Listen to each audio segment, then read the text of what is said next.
Israel, the system is that the family court is a specialist court. To be appointed a judge of the family court, you have to have knowledge and experience in the field. So people aren't coming from outside fields to deal with family cases, unlike the situation in many other countries where judges have to do a rotation through family court in order to advance. So there has to be specialisation and professionalisation of the legal profession and of the judges as well in order to ensure that these cases are dealt with properly. One of the principles, however, on which the family court's law in Israel is based is one family, one judge, which means that a single judge will deal with all the disputes in a particular family in all kinds of different fields. And it means that the judge will get to know about all the different things people are fighting about and will be able to form an impression of the personality of the parties and of course of their lawyers, and be able to filter out a lot of the background stuff. There's been for the last 3 years a law which requires that people who want to bring cases in the family court do not file a statement of claim. They file an application for dispute resolution, and that is referred to by the judge to the social services support unit, and the parties are required to attend 2 or 3 sessions in which they're given information about the effect their dispute might have on the children, information about what the court might decide, what the different alternatives are. And if they're not represented, of course, this will come as new to them, but their lawyers may not necessarily have told them about all these things. But also, they are introduced to the idea of alternate dispute resolution, which does not only mean mediation. It can mean collaborative divorce. It can mean all kinds of different interventions which will de-antagonize the situation. And they're given information about that.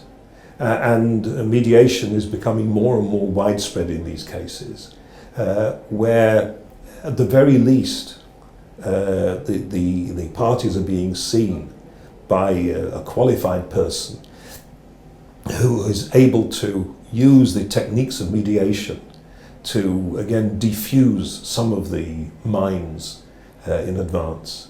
Schools will invite a group of players to act out on stage inappropriate touching and that kind of thing in order to elicit a response in the kids, so that the school psychological advisor and the form room teacher are sitting facing the kids and seeing which kids squirm when a particular issue is addressed by these players. One of the responsibilities parents have to children is to listen to their children and to give appropriate weight according to the maturity of the child and the way he expresses things, but not to allow the child to decide, to not allow the tail to wag the dog. Now, this also is the responsibility of the court to listen to the child in an appropriate fashion and to give appropriate weight to what the child says. It's now, after a pilot project that started in the court in Jerusalem when I was the chief judge of the court, it's now part of the civil procedure rules, that a child whose issues are being dealt with receives a letter from the court through the parents inviting the child to speak to a social worker in the court social services unit. Each family court has a court social services unit attached, staffed by senior social workers with great experience in dealing with family therapy and children and so on.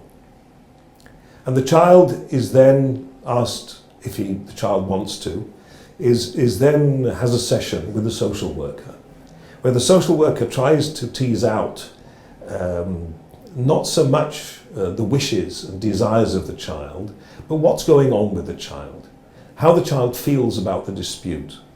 Indirectly, obviously, it would elicit what the child thinks about dad and what the child thinks about mom. And then the child is asked whether he wants to see the judge.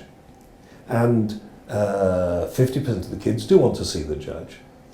And that gives the judge an opportunity at first hand to experience the child, to give the child a face, not just a name. A year or so ago, I was at a wedding. A gentleman came up to me, Judge Marcus, yes, do you remember me?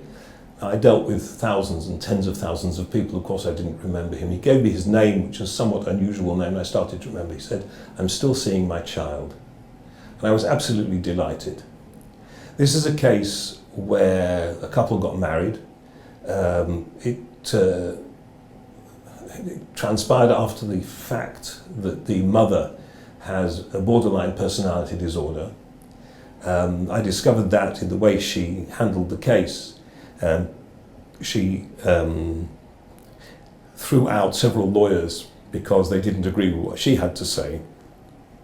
And while she was not represented, she filed her own documents, of course in 8-point type and 40 pages describing her entire life story in every detail, in every application to the court.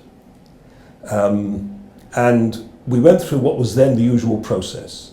First we get a social inquiry report, then we go through mediation, then we order visitation under supervision, and continuous breaches and manipulations of the social services and of all the other agencies.